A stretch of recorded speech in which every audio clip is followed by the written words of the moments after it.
من يهد الله فلا مضل له ومن يضلل فلا هادي له ونشهد أن لا إله إلا الله وحده لا شريك له ونشهد أن سيدنا وحبيبنا ونبينا ومولانا محمدا عبده ورسوله الذي أرسله بالحق بشيرا ونذيرا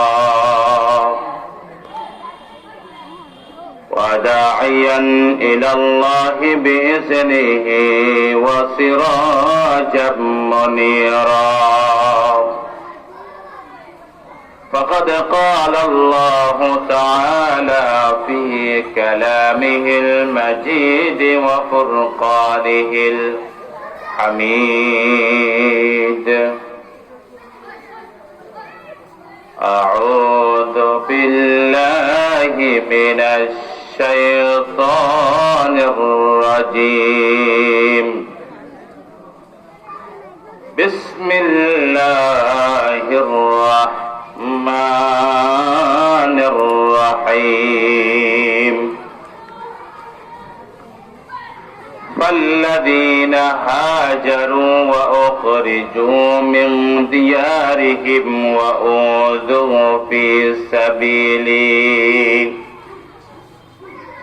وقاتلوا وقتلوا لأكفرن عنهم سيئاتهم ولأدخلنهم جنات تجري من تحتها الأنهار ثوابا من عند الله والله عنده حسن الثواب وقال تعالى في شان حبيبه إن الله وملائكته يصلون على النبي يا أيها الذين آمنوا صلوا عليه وسلموا تسليما اللهم صل على سيدنا مولانا محمد وعلى آل سيدنا দরুদ শরীফ পড়তে কোনো সমস্যা আছে কারো? এখানে তাহলে আমরা বসে লাভটা কি? একটু যদি দরুদ শরীফই পড়তে না পারি, একটু মহাব্বত নিয়ে, জড়তা ছেড়ে দিয়ে, অলসতা ছেড়ে দিয়ে একটু দরুদ শরীফ পড়ুন। আল্লাহুম্মা সাল্লি আলা সাইয়্যিদিনা মাওলানা মুহাম্মদ ওয়া আলা আলি সাইয়্যিদিনা هو الحبيب الذي ترجى شفاعته لكل حول من الأهوال مقتحم اللهم صل على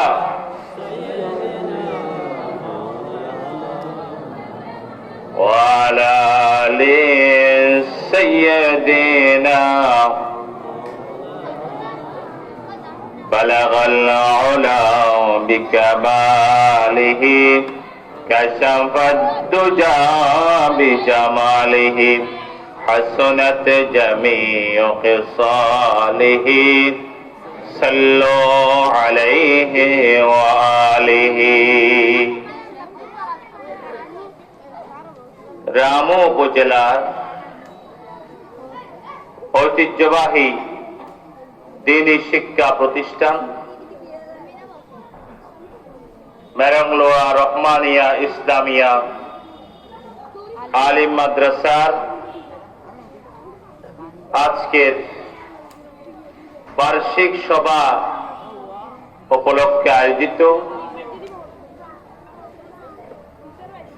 পবিত্র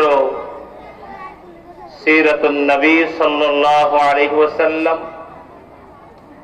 অথবা তাফসীরুল কোরআন মাহফিলের সম্মানিত সভাপতি, অত্র প্রতিষ্ঠানের সুযোগ্য প্রিন্সিপাল, বিশিষ্ট আলেমে দ্বীন, শ্রদ্ধাভাজন অধ্যক্ষ মাওলানা মোহাম্মদ রফিক সাহেব হাফিজাহুল্লাহ তাআলা মিন কুল্লি সুইন ওয়া মাকরুহ। উপস্থিত আছেন অত্র প্রতিষ্ঠানের সম্মানিত সুযোগ্য সুদক্ষ ভাইস প্রিন্সিপাল, বিশিষ্ট আলেমে দ্বীন হযরত মাওলানা নুরুল হাকিম সাহেব বারাকাল্লাহু তাআলা ফি হায়াতি। উপস্থিত সম্মানিত অতিথিবৃন্দ, সম্মানিত সুধীমণ্ডলী, সম্মানিত মুরব্বীগণ, কোরআন প্রেমিক যুবক ভাইয়েরা, পর্দার আড়ালে অবস্থানরত সম্মানিত মা এবং বোনেরা, আমি আপনাদের খেদমতে আবারও সালাম পেশ করছি। আসসালামু আলাইকুম ওয়া রাহমাতুল্লাহি ওয়া বারাকাতুহু। ওয়া আলাইকুম আসসালাম ওয়া রাহমাতুল্লাহি ওয়া বারাকাতুহু। আল্লাহ তাআলার শুকরিয়া আদায় করছি, মাহে রমাদানের মতো একটি গুরুত্বপূর্ণ মাসকে সামনে রেখে একটি দ্বীনী প্রতিষ্ঠানের আঙ্গিনায় বসে আল্লাহর কোরআনের কথা স্বাধীনভাবে বলার যে সুযোগ আল্লাহ আমাদেরকে দিয়েছেন, শোনার যে সুযোগ আমাদেরকে দিয়েছেন, সেই মহান মাহবুদের দরবারে বলছি আলহামদুলিল্লাহ। দরুদ এবং সালাম নিবেদন করছি সাইয়্যিদুল আম্বিয়া মুহাম্মদুর রাসূলুল্লাহ সাল্লাল্লাহু আলাইহি ওয়াসাল্লামের শানে। কৃতজ্ঞতা জানাচ্ছি, ধন্যবাদ জানাচ্ছি মাদ্রাসা পরিচালনা কমিটি, অত্র মাদ্রাসার আসাতিজায়ে কেরাম এবং যাদের সহযোগিতায় আজকের এই সুন্দর আয়োজন, যারা উপহার দিয়েছেন, আমি সকলকে আন্তরিক কৃতজ্ঞতা এবং ধন্যবাদ জানাচ্ছি। আল্লাহ তাআলার কাছে আজকের এই বার্ষিক সভার কামিয়াবির জন্য দোয়া করে আজকের এই যে দ্বীনী প্রতিষ্ঠানের আঙ্গিনায় আমরা এসেছি, এই দ্বীনী প্রতিষ্ঠানের উত্তরোত্তর সমৃদ্ধি কামনা করে আমার সংক্ষিপ্ত সময়ের ভিতরে নির্ধারিত বিষয়ের আলোকে নির্ধারিত বিষয়কে সামনে রেখে আপনাদের সামনে কিছু কথা বলবার জন্য আমি চিন্তা করেছি। আল্লাহ তাআলা আমাদের সবাইকে শোনার এবং বোঝার তৌফিক দিন বলে আমিন। আমাকে একটি বিষয় দেওয়া হয়েছে, দ্বীন কায়েমের, দ্বীন প্রতিষ্ঠায় সাহাবায়ে কেরামের আত্মত্যাগ এবং আমাদের করণীয়।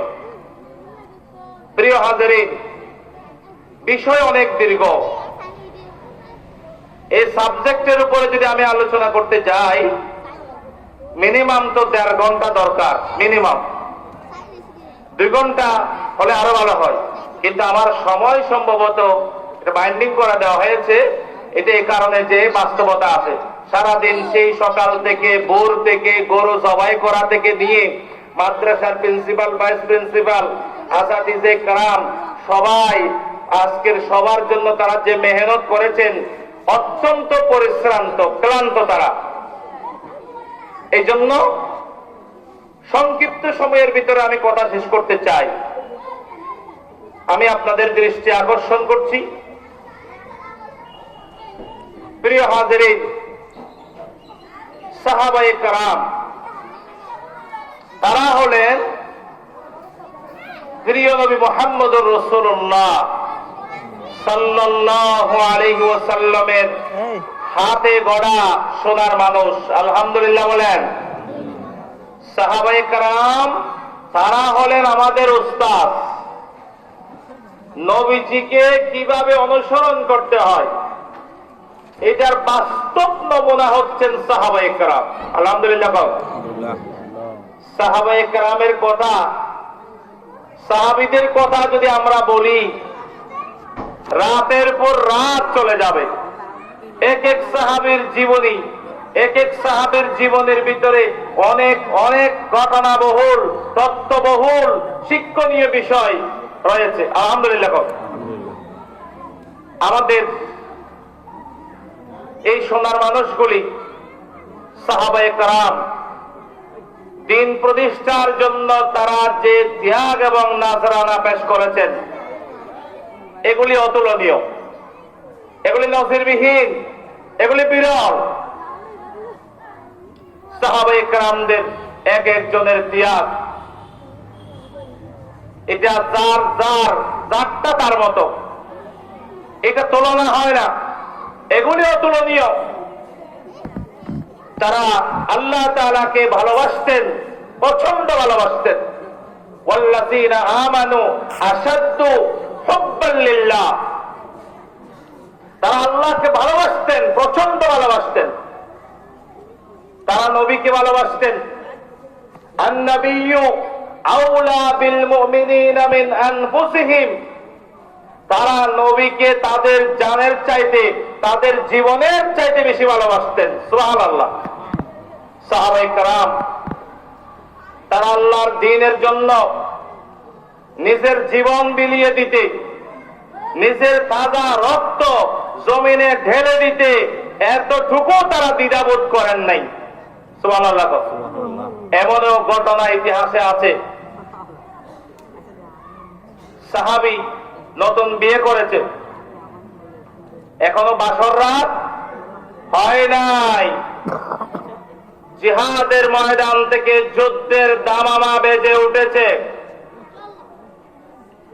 বাসর রাতে স্ত্রীর সাথে দেখা হবে, এটা প্রত্যেক যুবকের একটা জীবনের জন্য একটি অতি আকাঙ্ক্ষিত মুহূর্ত।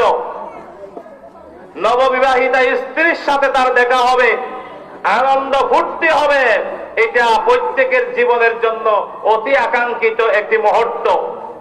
কিন্তু সাহাবায়ে কেরাম তারা আল্লাহকে এতটা ভালোবাসতেন, নবীকে এতটা ভালোবাসতেন, আল্লাহর দ্বীনকে এতটা ভালোবাসতেন, তারা জিহাদের ময়দানে বাসর রাতে স্ত্রীর সাথে দেখা না করে, বাসর না করে তারা জিহাদের ময়দানে ছুটে চলে গেছেন। সুবহানাল্লাহ। এমনও আছে রাতে বিবির সাথে সংসার করেছেন, গোসল করার সুযোগ হয় নাই, যুদ্ধের ময়দানে, জিহাদের ময়দানে যুদ্ধের দামামা বেজে উঠেছে, খবর পেয়েছে, ফরজ গোসল করার খবর ছিল না, ফরজ গোসল করার সময় তার হয় নাই, সাহাবী চলে গেছেন জিহাদের ময়দানে, আর সেখানে তিনি শহীদ হয়ে গেছেন। সুবহানাল্লাহ। এগুলি সাহাবীদের জীবনী, এগুলি সাহাবীদের বাস্তব জীবন, যেগুলি আমাদেরকে কিয়ামত পর্যন্ত ঈমানদারদেরকে অনুপ্রেরণা যোগাবে। সুবহানাল্লাহ। আমার ভাইরা, সাহাবীদের যে ত্যাগ, যে কোরবানি তারা পেশ করেছেন, আমি একজন সাহাবীর একটু গল্প বলি, সামান্য একজন সাহাবীর গল্প বলি। রাসূলুল্লাহর একজন সাহাবী যার নাম ছিল হযরত খাব্বাব ইবনুল আরাত রাদিয়াল্লাহু তাআলা আনহু। হযরত খাব্বাব ইবনুল আরাত রাদিয়াল্লাহু তাআলা তিনি একেবারে প্রাথমিক যুগের সাহাবীদের ভিতরে, এই ৮-১০ জনের ভিতরে প্রথম যে ৮-১০ জন সাহাবী যারা মুসলমান হয়েছিলেন, যারা ইসলাম কবুল করেছিলেন, এর ভিতরে হযরত খাব্বাব ইবনুল আরাত রাদিয়াল্লাহু তাআলা তিনি একজন। সুবহানাল্লাহ। এই সাহাবী তিনি বনু তামিম গোত্রের সন্তান ছিলেন, কেউ কেউ বলেছেন বনু খোজা গোত্রের সন্তান ছিলেন। খাব্বাব রাদিয়াল্লাহু তাআলা সৌদি আরবের নজদ নামক একটি প্রদেশ আছে, তিনি সেখানে জন্মগ্রহণ করেছিলেন। এই সাহাবী বনু তামিম গোত্র পূর্বে তারা একটা স্বাধীন গোত্র ছিল, তবে মক্কার অন্য গোত্র তাদেরকে আক্রমণ করে বন্দী অবস্থায় তাদেরকে বিক্রি করে দিলে এক সময় গিয়ে খাব্বাব ইবনুল আরাত রাদিয়াল্লাহু তাআলা তিনি কোন একজনের গোলাম, কোন একজনের কৃত দাসে পরিণত হয়ে গেলেন। সম্মানিত ভাই সব, খাব্বাব ইবনুল আরাত রাদিয়াল্লাহু তাআলা তিনি ছিলেন দাস, তিনি ছিলেন গোলাম, তিনি ছিলেন একজন মহিলার গোলাম। ইসলাম কবুল করার কারণে তার উপরে এই মহিলা মনিব যে তার মালিক ছিল, সে তার উপরে অকথ্য ভাষায় তাকে ব্যবহার শুরু করলো, তাকে অমানবিক নির্যাতন শুরু করলো। এত বেশি নির্যাতন তাকে করা হতো, লৌহ বর্ম পরিয়ে তাকে রোদের মধ্যে ফেলে রাখা হতো, ফলে শরীর থেকে ঘাম বের হতে থাকত। অধিকাংশ সময় তাকে কাপড় চোপড় খুলে বিবস্ত্র করে ওই গরম বালুর মধ্যে তাকে রেখে দেওয়া হতো। প্রচন্ড গরমের কারণে শরীর থেকে চামড়া, মাংস এগুলি ওই খসে খসে পড়ত। তারপরে তার যে কোমর ছিল, এই কোমরের মাংসগুলি তার ক্ষয় হয়ে যেত। এরকম প্রচন্ড নির্যাতনের শিকার সাহাবী হযরত খাব্বাব ইবনুল আরাত রাদিয়াল্লাহু তাআলা তিনি একটি হাদিস বর্ণনা করেছেন। হাদিসটি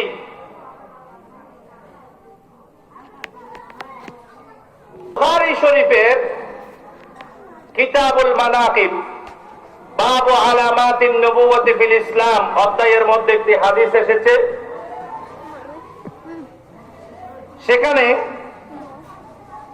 খাব্বাব ইবনুল আরাত রাদিয়াল্লাহু তাআলা তিনি বলেন, শাকাউনা ইলা রাসূলিল্লাহি সাল্লাল্লাহু আলাইহি ওয়াসাল্লাম ওয়া হুয়া মুতাওয়াসসিদুন বুরদাতুন লাহু ফি জিল্লিল কাবা قلنا له ألا تستنصر لنا ألا تدعو الله لنا।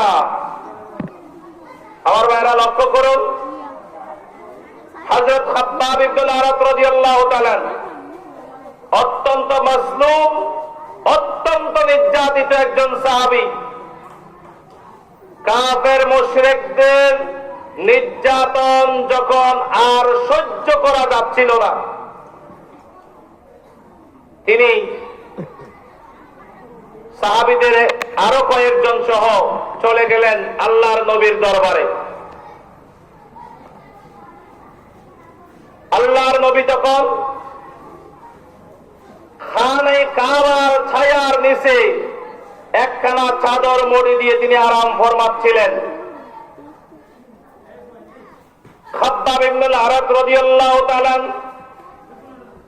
তিনি বলেন, শাকাউনা ইলা রাসূলিল্লাহি সাল্লাল্লাহু আলাইহি ওয়াসাল্লাম ওয়া হুয়া মুতাওয়াসসিদুন বুরদাতুন লাহু ফি জিল্লিল কাবা। আল্লাহর নবী যখন খানে কাবার ছায়ার নিচে আরাম ফরমাচ্ছিলেন, আমরা আল্লাহর নবীর কাছে গিয়ে অভিযোগ করলাম, ইয়া রাসূলুল্লাহি, কাফের মুশরিকদের নির্যাতন তো আর সহ্য হয় না, মার খেতে খেতে আমরা তো শেষ হয়ে গেলাম। আলা তাস্তানসিরু লানা আলা তাদউ আল্লাহ লানা, হে রাসূল, আপনি কি আমাদের জন্য আল্লাহর কাছে একটু সাহায্য চাইতে পারেন না? আপনি কি আমাদের জন্য আল্লাহর কাছে হাত তুলে একটু দোয়া করতে পারেন না? আল্লাহর নবী বললেন, ক্বালা কানা আর-রাজুলু ফী মান ক্বাবলাকুম। নবীজি উঠলেন, বসলেন, হেলান দেয়া থেকে তিনি সোজা হয়ে বসলেন, সাহাবীদেরকে বললেন, খাব্বাবকে সামনে রেখে বললেন, ও আবার সাহাবীরা, এই নির্যাতন তো নতুন কোন ঘটনা নয়, এই ইতিহাস তো নতুন কোন ইতিহাস নয়। ইসলামী আন্দোলনের জন্য, ইমানদারদের জন্য এটি কোন নতুন কোন ঘটনা নয়। তোমাদের পূর্বে যত জাতি অতিবাহিত হয়েছে, তোমাদের পূর্বে যারা আল্লাহর জমিনে আল্লাহর দ্বীন প্রতিষ্ঠার জন্য সংগ্রাম করেছে, তাদের প্রত্যেকের উপরে এই ধরনের বিপদ এসেছিল, মুসিবত এসেছিল। নবীজি তখন কয়েকটা উদাহরণ তাদের সামনে পেশ করলেন।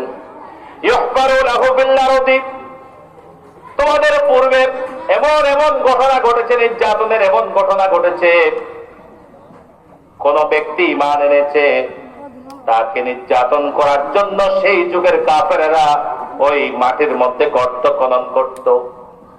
মাটির মধ্যে গর্ত খনন করার পরে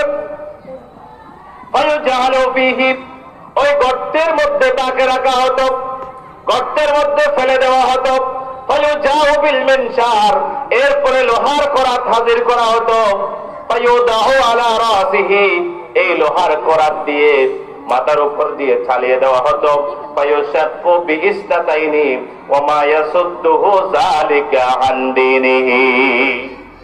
মাথার উপর দিয়ে লোহার করাত চালাই দিয়ে দ্বিখণ্ডিত করে জীবন্ত মানুষগুলিকে হত্যা করা হতো, শহীদ করা হতো। তার এরপরেও তারা আল্লাহর দিন থেকে এক চুল পরিমাণ সরে যেত না। সুবহানাল্লাহ। আর আমাদের ইমানের অবস্থা কেমন? একটু যদি বিপদ আসে, একটু যদি জুলুম নির্যাতন আসে, তখন আমাদের অনেকের ইমান একটু নড়বড় হয়ে যায়, ঠিক না বেঠিক? সাহাবীদের ইমান কিন্তু এরকম ছিল না। সুবহানাল্লাহ। এক চুল পরিমাণও তারা সরে যেত না। আর কি হয়েছে? ওয়ায়ামশাতু বিআমশাতিল হাদিদ,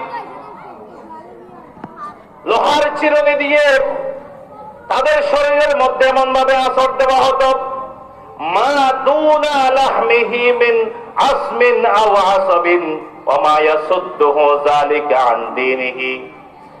লোহার চিরুনি দিয়ে শরীরের মধ্যে এমন ভাবে আঁচড় দেওয়া হতো, শরীর থেকে শরীরের মাংস, তারপরে চামড়া, এগুলি সম্পূর্ণ বিচ্ছিন্ন করে তাদেরকে হত্যা করা হতো।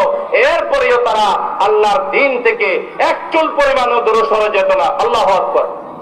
এই হচ্ছে সাহাবীদের জীবন। একটু জিকির করেন, লা ইলাহা ইল্লাল্লাহ, লা ইলাহা ইল্লাল্লাহ, লা ইলাহা ইল্লাল্লাহ মুহাম্মাদুর রাসূলুল্লাহ সাল্লাল্লাহু আলাইহি ওয়াসাল্লাম। নবীজি এরপরে সাহাবীদেরকে সান্ত্বনার বাণী শোনাচ্ছেন। আমার সাহাবীরা শোনো, ওয়াল্লাহি লা ইউতিম্মান্না হাদাল আমরা হাত্তা ইয়াসিরা আর-রাকিবু মিন সানআ ইলা হাযরামাউত লা ইয়াখাফু ইল্লাল্লাহ আও ইসিবা আলা গানামিহি ওয়ালাকিন্নাকুম তাস্তাজিলুন। আমি আপনাদেরকে বুখারীর হাদিসের তরজমা শোনাচ্ছি, কারণ টাইম নাই ব্যাখ্যা করা। নবীজি বলছেন, আমি নবী আল্লাহর নামে কসম করে বলছি, এই রকম দিন থাকবে না বেশি দিন। আমি আল্লাহর নামে, আমি আল্লাহর নবী, আমি আল্লাহর নামে শপথ করে বলছি, আমাদের এই দিন, আমাদের এই কর্মসূচি, আমাদের এই মিশন আল্লাহর এই জমিনে একদিন পরিপূর্ণতা পাবেই। এমন একদিন আসবে, এমন একদিন আসবে, আল্লাহর দিন কায়েম হয়ে যাবে, শান্তির সমাজ প্রতিষ্ঠিত হয়ে যাবে, নিরাপদ একটি সমাজ প্রতিষ্ঠিত হয়ে যাবে। হাত্তা ইয়াসিরা আর-রাকিব মিন সানআ ইলা হাযরামাউত, একজন আরোহী পথচারী সে পথ চলবে মিন সানআ ইলা হাযরামাউত। সানআ হচ্ছে ইয়ামানের রাজধানী, এটাকে সানআ বলে। এখানে মূলত ইয়ামানের রাজধানী বোঝানোর উদ্দেশ্য না। আমরা যেমন বলি টেকনাফ থেকে তেতুলিয়া বলি না, দূরত্ব বোঝানোর জন্য এখানে বোঝানো হয়েছে দূরত্ব। সানআ থেকে হাযরামাউত পর্যন্ত একজন মানুষ, একজন যুবতী নারী অলংকার সুসজ্জিত হয়ে সে পথ চলবে। লা ইয়াখাফু ইল্লাল্লাহ, তার কোনো ভয় থাকবে না, আল্লাহ ছাড়া তার আর কাউকে ভয় করা লাগবে না, কোন সন্ত্রাসকে ভয় করা লাগবে না, কোন সাদাবাসকে ভয় করা লাগবে না, কোন ধরনের খারাপ মানুষকে ভয় করা লাগবে না। এইরকম একটি শান্তির সমাজ প্রতিষ্ঠিত হয়ে যাবে। আলহামদুলিল্লাহ। ওয়ালাকিন্নাকুম তাস্তাজিলুন, তবে হ্যাঁ, সাহাবীরা তোমরা বড়ই তাড়াহুড়া করতেছো, তাড়াহুড়া করার কোনো কাজ নাই। এমন এক সময় আসবে, একটু ধৈর্য ধরো, একটু সবর করো, আল্লাহর জমিনে আল্লাহর দিন প্রতিষ্ঠিত হয়ে যাবে। সুবহানাল্লাহ। আমার ভাইয়েরা, সাহাবীদের গল্প করতে গেলে অনেক কথা বলা যাবে। সাহাবীদেরকে তারা ওই সমাজের নাগরিক ছিলেন, কিন্তু সেই সমাজ থেকে তাদেরকে বিতাড়িত করা হয়েছে। সেই সমাজ থেকে তাদেরকে নিজেদের পরিবার, নিজেদের বাচ্চা কাচ্চা, নিজেদের সন্তান, নিজেদের স্বামী, নিজেদের স্ত্রী, পরিবার পরিজন, জায়গা সম্পদ, যা বাড়ি, এগুলি ছেড়ে তাদেরকে এক জায়গা থেকে আরেক জায়গায় চলে যেতে হয়েছে। সুবহানাল্লাহ। আর সাহাবীরা আল্লাহর জন্য এগুলি খুশি মনে তারা মেনে নিয়েছিলেন। সুবহানাল্লাহ। আমার ভাইয়েরা, মুসলমানরা কি ত্যাগ স্বীকার করেছে? মুসলমানদের নবুয়তের পঞ্চম বছর, কত বছর? নবুয়তের পঞ্চম বছর। মক্কায় যখন মুসলমানদের সংখ্যা ক্রমাগতভাবে বাড়তে লাগলো, কাফেরেরা সিদ্ধান্ত নিল মুসলমানদের উপরে নির্যাতনের স্টিম রোলার চালাতে হবে, মুসলমানদের উপরে নির্যাতন বাড়াই দিতে হবে। তাদের ভাষায় যারা ঈমান গ্রহণ করতেছে তারা ধর্ম ত্যাগী। তারা কি ত্যাগী? বাপ দাদার ধর্ম ত্যাগী। তখন তাদের উপরে যখন নির্যাতনের পর নির্যাতন যখন শুরু হয়ে গেল, মুসলমানদেরকে আল্লাহর নবী বললেন, তোমরা এক কাজ করো, আমাদের পার্শ্ববর্তী একটা দেশ আছে, এই দেশের নাম হচ্ছে আবিসিনিয়া। কি নাম? আবিসিনিয়ার বাদশা ছিলেন নাজ্জাশী, যে ছিল খ্রিস্টান ধর্মাবলম্বী। মোটামুটি মুসলমানদের প্রতি তার একটু কি আছে, একটু সহানুভূতি ছিল। এই কথা আল্লাহর নবী জানতেন। সাহাবীদেরকে বললেন, তোমরা একদল কি করো, আবিসিনিয়ায় চলে যাও। আরো বিভিন্ন জায়গায় তারা চলে গিয়েছিল। পরবর্তীতে সাহাবীদের আরেকটা বিশাল দল মদিনায় হিজরত করেছেন। আল্লাহর নবী নিজে মদিনায় হিজরত করেছেন। মদিনায় হিজরত করার পর পরে গিয়ে বিভিন্ন জায়গায় ছিটিয়ে ছড়িয়ে থাকা সাহাবীদেরকে নিয়ে আল্লাহর নবী মদিনায় গিয়ে ইসলামিক স্টেট কায়েম করেছিলেন। এটা হচ্ছে পরের বিষয়। কিন্তু পঞ্চম হিজরিতে সাহাবীদের 2 দফা হিজরত হয়েছে। কোথায়? আবিসিনিয়ায়। কোথায়? প্রথম দফায় 12 জন পুরুষ, 4 জন মহিলা, মোট 16 জন, যাদের নেতৃত্বে ছিলেন হযরত উসমান রাদিয়াল্লাহু তাআলা। এরপরে 4-5 মাস পরে পঞ্চম হিজরি রজব মাসে হযরত উসমানের নেতৃত্বে 16 জন, যেখানে 12 জন ছিলেন পুরুষ, 4 জন ছিলেন কি মহিলা। তারা হিজরত করে ওখানে চলে যায়। ওখান থেকে তারা একটা ইনফরমেশন দিল যে আবিসিনিয়া মোটামুটি নিরাপদ। আবিসিনিয়া মোটামুটি কি নিরাপদ। এরপরে দ্বিতীয় দফায় 82 জন, মতান্তরে 83 জন, মতান্তরে 86 জন। সেখানের ভিতরে 18 জন মহিলাও ছিল, যাদের নেতৃত্বে ছিলেন হযরত জাফর ইবনে আবু তালিব রাদিয়াল্লাহু তাআলা আনহু। তারা দ্বিতীয় দফায় আবিসিনিয়ায় হিজরত করে চলে গেলেন। ইতিমধ্যে মক্কার কাফেরেরা খবর পেল। তারা একটা বাহিনী রেডি করে কিছু উপহার ও উপঢৌকন আবিসিনিয়ার বাদশার জন্য, তারপরে বাদশার যারা মন্ত্রী আছে এদেরকে ঘুষ দেওয়ার জন্য উপহারের নাম করে কিছু জিনিস, সোনা চাঁদি দিয়ে, টাকা পয়সা, দিরহাম, এগুলি দিয়ে তারা পাঠাই দিল। কাফেরদের নেতৃত্বে ছিল একজন ছিল আব্দুল্লাহ বিন রবিয়া, যে ছিল আবু জাহেলের ভাই। আরেকজন ছিল আমর ইবনুল আস, তিনি কিন্তু পরবর্তীতে মুসলমান হয়েছিলেন। সুবহানাল্লাহ। এরা ওখানে গিয়ে বাদশাহ নাজ্জাশীর দরবারে গিয়ে অভিযোগ করলো যে, বাদশাহ, আমাদের দেশ থেকে কিছু ধর্ম ত্যাগী লোক আপনাদের কাছে চলে এসেছে। আপনাদের আবিসিনিয়ায়, আপনার এলাকায় তারা আশ্রয় নিয়েছে। মক্কার লোকেরা, আরবের লোকেরা আমাদেরকে আপনার কাছে পাঠিয়েছে। আপনি মেহেরবানি করে তাদেরকে একটু আমাদের হাতে দিয়ে দেন। বাদশাহ নাজ্জাশী বললেন, আমি তো এইভাবে দিতে পারি না। আমি একটু যাচাই বাছাই করতে চাই। বাদশাহ নাজ্জাশী তখন ওই তার রাজ দরবারে সভাসদের কিছু লোকজনকে দায়িত্ব দিলেন যে দেখো তো তোমরা ওই মক্কা থেকে কিছু লোক নাকি এখানে আসছে, এদের